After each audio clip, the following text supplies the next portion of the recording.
And here is the Writer's Almanac for Wednesday, the 3rd of January, 2018. It's the birthday of Lucretia Mott, born Nantucket, Massachusetts, 1793. She was a teacher in a Quaker boarding school near Poughkeepsie, New York, and quit when she found out that she was being paid less than half of what the male teachers all made, simply because she was a woman. She got into the women's rights movement, and along with Elizabeth Cady Stanton, she organized a convention for women's rights, the Seneca Falls Convention of 1848. Lucretia Mott, who wrote, "The world has never yet seen a truly great and virtuous nation, because in the degradation of women the very fountains of life are poisoned at their source."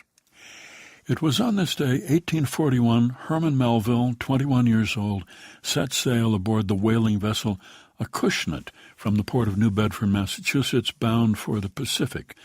He didn't have much experience as a seaman, but he loved the sea. He was eager to learn. Whaling was still big business, 1841. Whale oil from whale blubber, the most widely available fuel for lights, also one of the most popular lubricants.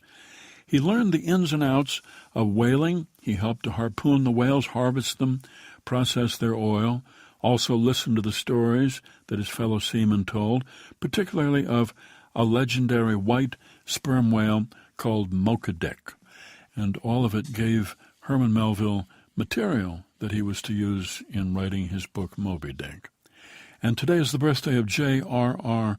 Tolkien, born to English parents in South Africa, 1892. His father was working in a bank there. Tolkien, fascinated with languages, went to Oxford, studied classics, later English languages, came across an old English poem with a couplet: "Hail, Arundel, brightest of angels over Middle-earth sent to men." And Tolkien's The Lord of the Rings takes place in Middle-earth and has a character named Arundel the Mariner. One day while grading exams, Tolkien discovered that a student had left one page in the exam booklet blank, and Tolkien wrote on the page, "In a hole in the ground there lived a hobbit," which became his book, The Hobbit. Here's a poem for today by Fleur Adcock, The Three-Toed Sloth. The three-toed sloth is the slowest creature we know for its size.